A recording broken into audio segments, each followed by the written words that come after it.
एक गांव में एक किसान रहा करता था जिसका नाम रामू था।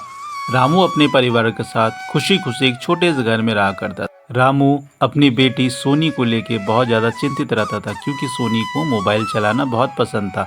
सोनी की एक बेस्ट फ्रेंड थी जिसका नाम छोटी था। छोटी और सोनी रोज़ साथ में स्कूल जाया करती थी और साथ में स्कूल आया करती थी।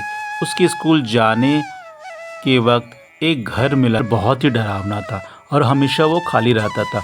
उस घर के आगे या अंदर कोई भी कभी नहीं दिखता, लेकिन अंदर से एक डरावनी सी आवाज़ आती थी। सोनी और छोटी आपस में बातें करती है कि ये घर किसका है, ये घर इतना डरावना क्यों लगता है, यहाँ कोई दिखते क्यों नहीं है।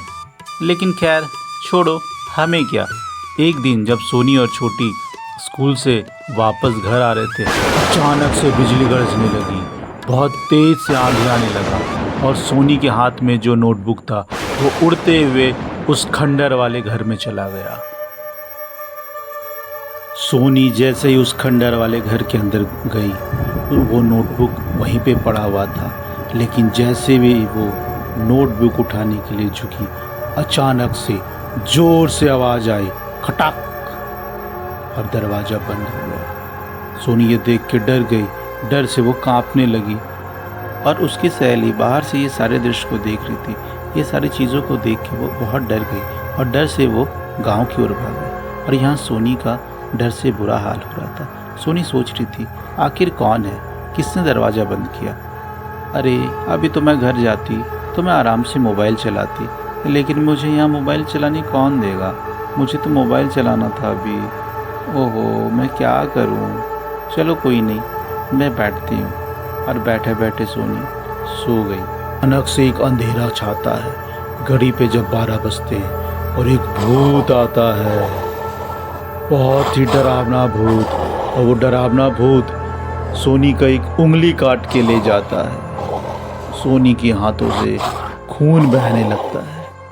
सोनी बहुत ज़ोर ज़ोर से रोने लगती है कि भगवान, ये उंगली मुझे किसने काटा, ये उंगली किसने काटा, मैं क्या करूं।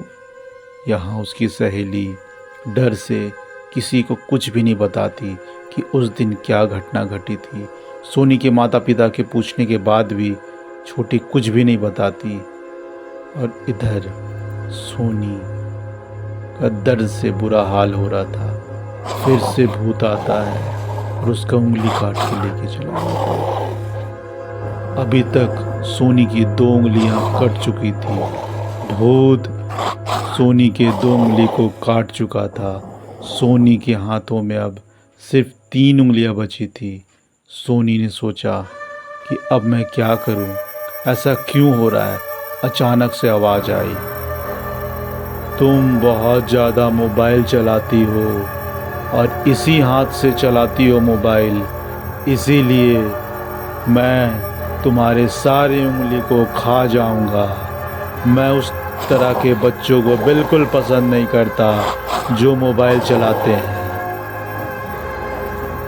मैं अब तुम्हें नहीं छोड़ूंगा, लाओ मुझे अपनी उंगली दे दो।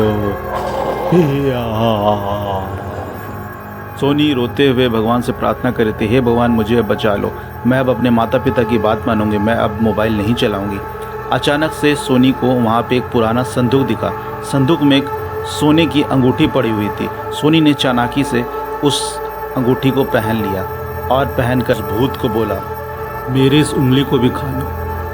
भूत जैसे उस उंगली को खाया, सोनी की अंगूठी भूत के गले में फंस गई।